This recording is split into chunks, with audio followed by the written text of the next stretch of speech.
ngjarje të sotme, se besoj do kemi pyetje për politikën atë. Patjetër. Nëse unë jam ministër, a kryeministër, a zëvendëskryeministër, a kryetar bashkie, ti më akuzon, akuza ka sa duash kur punon. Edhe nëse ti je ndershëm, pra unë në këtë rast, ose ti, pra, shkon njëri dhëm për dhëmë për ballat. Në gjykat, në prokurori, ku do që të jetë, sepse nuk kam shkelur ligjin. Pse do të kem frikën? Për këtë kam bërë një shkrim sot, dhe ku them që Belinda Balluku duhet të dalet tash të përballet, se s'ka dalë asnjëherë të përballet vet ajo. Gjithmonë ka lënë Edi Ramën deri tash. Duhet të dalet të përballet, i kanë bërë ca akuza, duhet dalit të përballet, por do vim edhe aty. Shiko, gjithë këta gazetarë që kanë sot emër, kanë formuar televizione, kanë formuar organe shtypi, janë opinionistë, kanë dalë prej tetë. Që të gjithë të koha jonë. Do me thënë, i vetëmi në këto ambiente, kur them që s'kam punuar të koha jonë, jam unë. Se gjithë trupa e gazetarëve këtë. Ti ke punuar indirekt tani, se unë kam pas një gazetare shumë të shquar, Rudina Gjunga në Senje, të cilën ta kam thënë në emision tjetër, që për mua, jo se është bashkëshortja juaj, dhe nuk shkel asnjë lloj etike në emisionin tuaj. Unë kam mendimin tim se m'ndalo dot derisa më ke ftuar. Unë s'mund të censurosh, dhe po nëse pastaj absolutisht jo. E ke lidhje. Unë po them që nga gazetarët e shkëlqyra që kishim në faqen e fundit dhe faqen e parë dhe faqen e fundit. Faqja e parë ishte titujt. Faqja e fundit ishte intervista që botonte Rudina Gjunga me intervista me personalitete ndryshme. Dhe lexuesit kalonin nga faqja e parë titujt dhe te faqja e fundit. Lexoi faqja e fundit intervista nga njerëzit, shumica e njerëzve, po them tash 100%, dhe pastaj kaloi brenda. Pra kam pas gazetarë të shkëlqyer, të cilët sot të gjithë kanë portale, kanë televiziona, media, me gjithë 99% besoj kaloi shumë mirë. Akoma disa më thonë drejtor. Drejtor kam ikur tash unë se kam kaluar shumë vite. Por kemi krijuar një plejad analistësh, gazetarë, drejtuesish.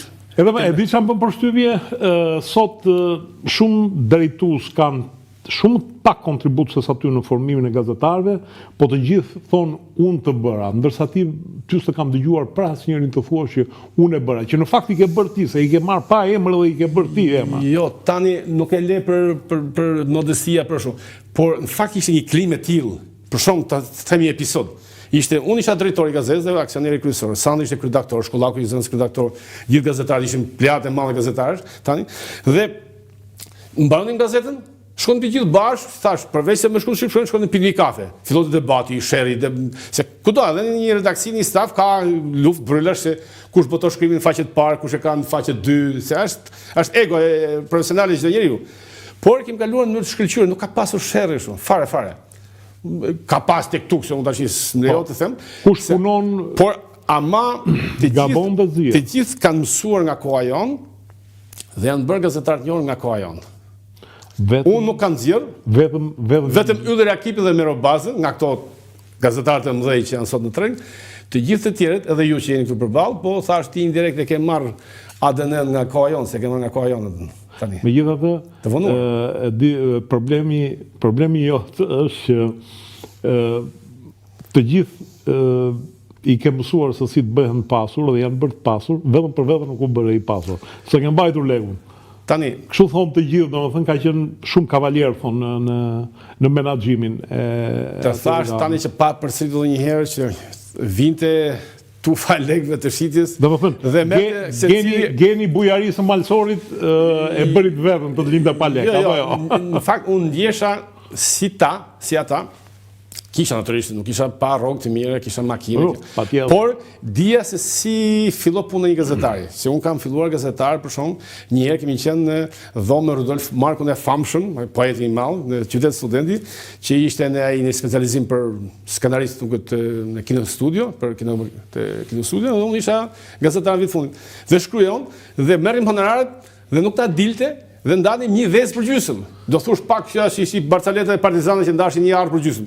Dhe e di hallin e gazetare, domethënë që të jetë pa shtëpi, pa rrogë të mirë, që jeton duke numëruar parat ai ka në fund muajit, dhe kjo më niste mua dhe më ka nisur shumë herë që kur ke 3 lekë shpërndaj jepi në muaj. Nuk them se kam ndarë kryqi kuq, se jam kryqi kuq shqiptar, jo. Por realisht kur kam pas e di dhe tash edhe stafi sotëm. Ka ndonjëherë që vjen një reklamë mirë, që ka që ndodh vjen një reklamë, se qëllon ndonjëherë tani se ti e njeh median, qëllon njerëz E them, ti fus në gjep apo ti ndaj? Ti fus në gjep apo ti ndaj? Ti fus në gjep, po i fus I pjesë në gjep, po I pjesë edhe ndaj. Dikur I shpërndaj, nuk I fus në gjep. Dhe tash I shpresoj që I me shoqet mos më ndaj pasi të shoj emisionin tënd, se thot pasi bërë nami. Kush ka ndarë tash nuk më ndan më. Nikol, atëherë vim në ditët e sotme. Në ditët e sotme Nikol Lesi, çfarë mendimi ka? Paka shumë ti të gjithë këta I ke pasur o viktima ose bashkëpunëtor. Edi Ramën e ke pasur bashkëpunëtor. Apo jo? Po, është gazetar. Gazetar. Analist gazetar. Po. Ilir Metën e ke ndihmuar. Berishën e ke coptuar dhe e ke ndihmuar. Ta bëj serin për Berishën. Po. Berishën e kam sulmuar sepse mendoja për gazeta që do jetë fjala e lirë, dhe këte kam pas bini dhe kam akoma, dhe u përballëm, sepse pushteti fjales lirë me pushtetin ekzekutiv, pushtetin e masakroj në dogji, po ne fituam se patëm pushteti shumë popullore. Nësa me Berishën u bëm ala të përkoshëm, jo vlezër, dhe jo miqë, kur kisha përballë kryeministin Nano, që ta shpjegova që më kërkoi imunitetin për fjalën e lirë. Edhe atëherë, tani, kur jeni sallë me ujqër, dhe ke dy Luan, që Luan ishte në Fatos Nano dhe ishte kryeminist, edhe Berisha Luan. Të dy kisha Luan që më kishin kafshuar të coptuar, atëherë zgjodha një mënyrë taktik që gjeta të keqe më të vogël që ishte Berisha për momentin. Se në fakt, në 2004 kishte frym tani, se besoj do vime edhe te protestat e ditës së hënë, që nuk besoj fare te kjo protestë, megjithatë ta shpjegoj më vonë kur vjen. Kishte frym në 2004, kishte frym në 2005. Kishte njerëz, pra shpresuam të gjithë. Nuk e dim se ishte Berisha, në shpresuam që kishte ndryshuar. Edhe Spartak Gjela I famshëm erdhi me mua. Erdhi në Eritan Sek, apo Ben Imam, erdhi gjithë që u kthyen, gjithë liderët që ishin intelektualët e kohës, të demokratë, të së u bashkuan me një frymë dhe fituan përballë kryeministit Nano të kohës. Pastaj degradoi Berisha me vonë natyrisht. Por duhet të them që kjo ishte marrëveshje me Berishën, pra nuk ishte një marrëveshje siç bëjnë sot që mbaj deputet. Deputet janë bërë vetëm, se bërë nga Berisha as nga Nano. Sepse në 97-ën tani unë kam thënë një fjalë në parlament kur kisha imunitetin, me doli nga shpirti, nga rrobull, edhe nga inati qik, kur I thash kryeministit kohës socialist atëherë në parlament për imunitetin, thash nuk më ke bërë nder asnjëherë, se më thatë kam bërë deputet. Koha jonë, thash nxjori ty nga burgu, koha jonë solli Partinë Socialiste në pushtet 97-ën, koha jonë nxori mu deputet, dhe koha jonë për meritat, për gazetarët që kishte, do të kishte 20 deputet në parlament, jo 1 deputet. Pra do të ishte Frok Çupi, do ishte Ben Klushi, ishte Shkullaku, Sandër Frangi, Martin Leka, Lorenz Vangjelli, harrej, Rudina Gjunga ishte deputet, Jonida Godole, se harrej emra tash, se tash edhe vitet hikin e tani se janë shumë gazetarë. Ku Ingel Hadi tash që ndjek thot, bom hapësh blogje thot, plot e për plot. Pra, ne kishim meritën që bëm epokën e medias së lirë. Nuk ka bën nder mua, as Berisha as me socialistët, çfarë raporti ke? Domethënë tani apo tani, dikur unë mendoj që koha jon I ruajti nga shkatrimi, nuk I ruajti uniteti Fatos Nano. Ishte koha jon, agresiviteti I saj, që merrte përsipër një pjesë të dhunës së Berishës duke ja kursyer socialistëve. Dhe në një farë mënyre ishte pak a shumë si ai forumi rinor eurosocialist që ju hoqi atë tisin e prapambeturve, e regresit, edhe koha jon duke u rreshtuar me ta në një farë mënyrë duke u rreshtuar kundër Berishës, I dha socialistëve një tis moderniteti. Ta ditën për nder? Tani, disa herë diskutoj me kolegët e mirë që kanë mbetur, ne nuk e bëm fare për nder për PSN, bëm se kishim bini vërtet e herë për ta thënë. Kështu kishim bini, kështu kishim dëshirën për... Gjithsesi, por në një farë mënyrë më shumë janë treguar të pabesë socialistët, se sa tani prap krahasimi nuk shkon me Berishën e parë, se Berisha e parë na dogji na shkatroi, pra krahasimi qalon, nuk mund ta bëj dot. I krahasoj me pushtetin e parë të Saliut, se thash është masakër e madhe ndaj kohë jon, gazetë kohë jon.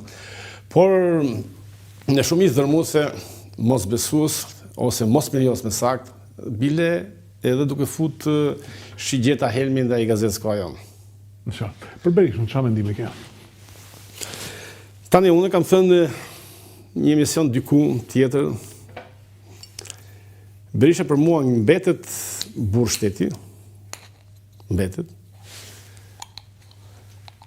ose me sakt, nëse më lejon të flas në mënyrën time, historia që nga Ismail Qemali vazhdon me Ahmet Zogun, para burë shteti, njelet Enver Hoxha burë shteti, për shteti komunist, natyrisht për burë shteti mbetet Sali Berisha i parë burë shteti, pak të dherë nga viti 2005-2009, pak a shumë për sipas meje, mbetet i Rama burë shteti, sepse me gjithë keqësijat e skandalit që janë bërë, ngelet burë shteti.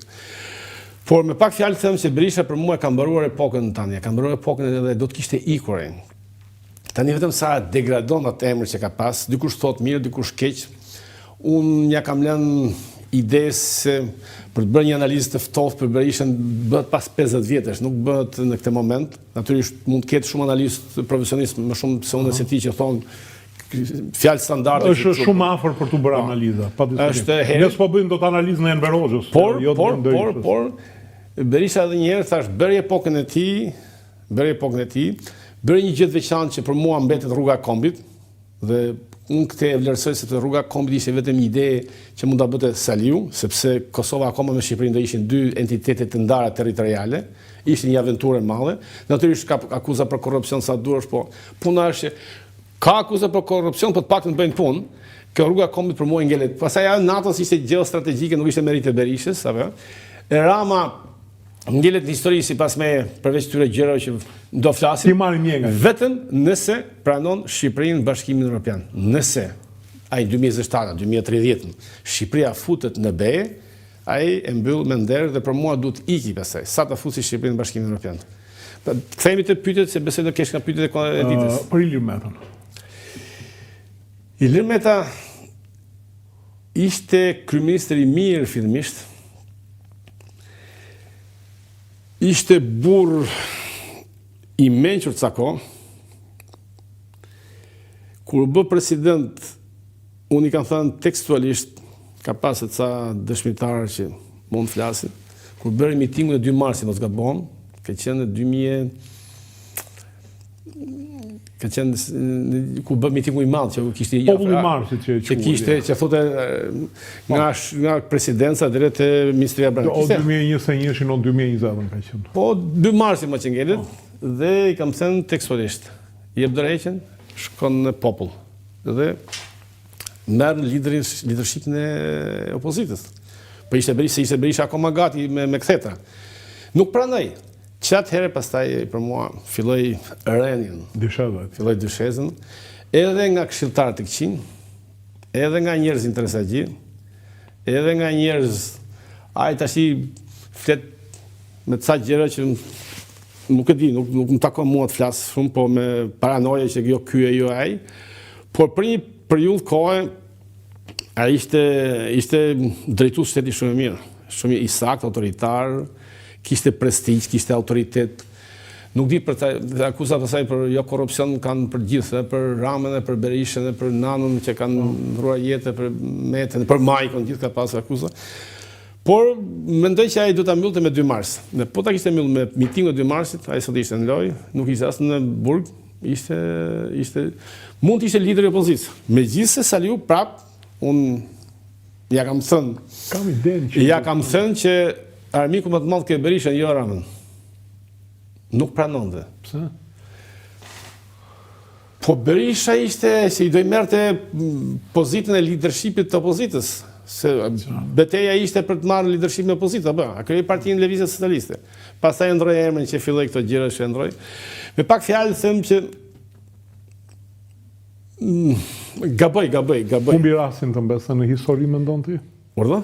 E humbi rastin të mbesën në histori? E humbi. Kishte mundësi edhe një herë thash, nofta jam fiksuar pas 2 marsit, nofta kam gabime unë, tash mund të jetë